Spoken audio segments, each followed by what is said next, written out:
So next, it's great to introduce you to Omar Fernandez, president of the APWU of Vermont. Hello, everyone. My name is Omar Fernandez. I am the president of the American Postal Workers Union of Vermont, and I also am the vice president of the Postal Workers of Vermont for the AFL-CIO. Now, why do I mention these things? The reason I mention those titles is not to impress anyone. The only reason I even bring up those titles is because I received those titles because of the consent of my sisters and brothers in the state of Vermont. They gave me permission to represent them through everything that we need to go through. I'm going to come back to that because we need to come together on things that we can agree upon. And absolutely, the American Postal Workers Union of Vermont endorses the movement for a People's Party. I've only been doing this for a very short years. I've only been working for the post office for 6 years, and I've only been president for 3-4 years. And I've learned, and I've been frustrated that both parties are not doing what they need to do to take care of the Postal Service. I know some of my brothers and sisters out there want to say that somebody here and somebody there is helping us. That's absolutely true. They are, in both sides. Republican and Democrats are both helping us, but not enough. There's too much excuses, too much of, well, we can't because this, we can't because this person hasn't jumped in and all that. That needs to stop. We need a third party because they have two parties already. The oligarchs and the corporations already have two parties that take care of them.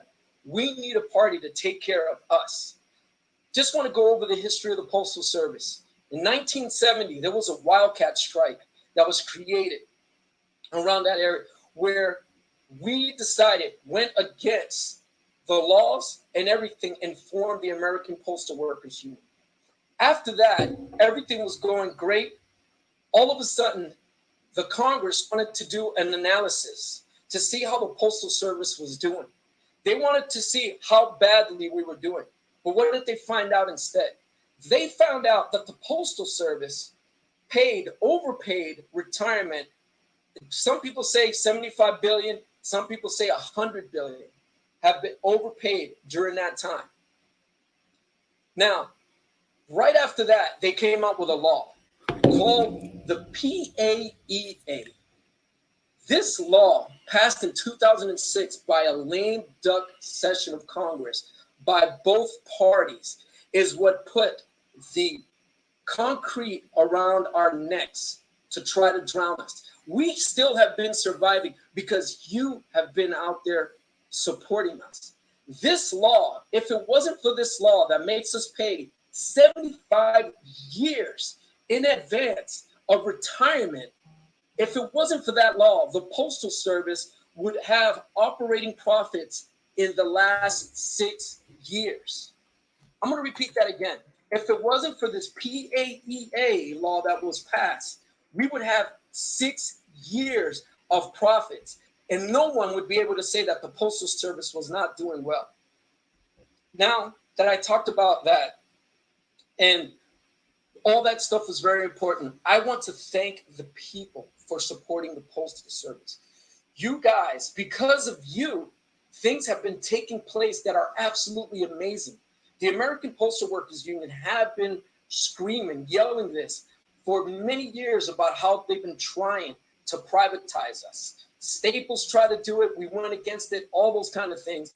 But because of the people, you guys actually forced the Postmaster General to stop doing what he's doing until after the ballots are put in, until after this election, so it doesn't look like they're even doing anything.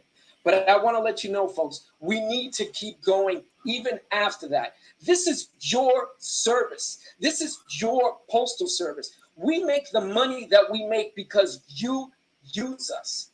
You take care of us. The roads that we have is because of the Postal Service and the power of the people behind us. Do not lose your service. Just want to let you know, in Vermont, in my plant, White River Junction. They took out a facing machine, a cancellation machine, with the idea of them saying, oh, we're going to put in a new one, and so that it could even be better. They still have not done that. It's been about a month and a half, 2 months that they've done that, and they still have not been replacing it. And what do they say? What are the excuse that they say? They say because volume is low. That is absolutely incorrect. If volume is low, then why is overtime high? Absolutely, we have some brothers and sisters that have been out, but that mail is coming in. Those packages are coming in. All that work that machine was doing is being done manually. Now, if they want to go ahead and keep out the machine and have more people come in to do it manually, I'm for it. We have a great job. I love working for the Postal Service. I love our universal mandate that we have to take care of the people. That is a pride that we have when we serve our people. And there was one other thing. Over in Manchester, New Hampshire, there was a machine that was taken out, anywhere from a $20,000, $30,000 machine was taken out and sold for $2,000 for parts, ladies and gentlemen.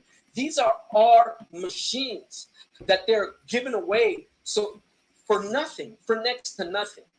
Now let's talk about the most important thing in all of this. The most important thing in all of us is you, is me. We need to stick together. Let us come together on things we can agree upon. No one is a better advocate for you than you. It's something that I tell my brothers and sisters in the union.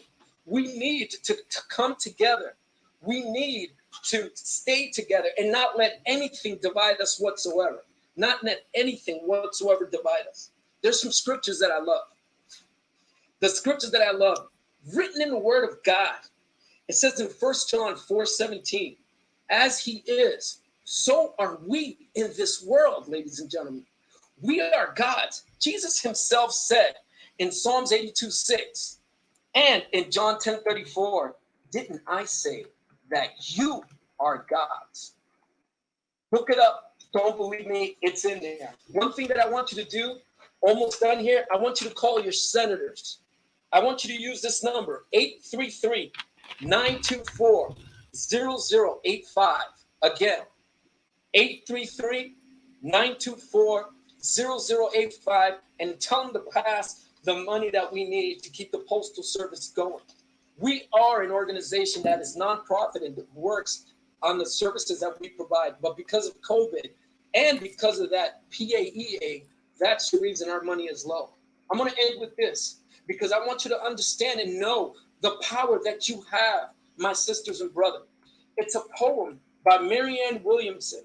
It's called Our Greatest Fear. It says, our greatest fear, it is our light, not our darkness, that most frightens us. Our deepest fear is not that we are inadequate. Our deepest fear is that we are more powerful beyond measure. It is our light, not our darkness, that most frightens us. We ask ourselves, who am I to be brilliant, gorgeous, talented, and fabulous? Actually, who are you not to be? You are a child of God. You are playing small, does not serve the world. There's nothing enlightened about shrinking so that other people who feel insecure around you. We were born to make manifest the glory of God that is within us. It is not just in some of us, it is in everyone. As we let our light shine, we unconsciously give other people permission to do the same. One more time. As we let our light shine, we unconsciously give other people permission to do the same. As we are liberated from our own fear, our presence automatically liberates others. Folks, let your light shine. Let's get this party started. Let's keep together. Let us not divide. Let us come together and make good things done. Thank you so much for your time, brothers and sisters. Thank you. Thank you.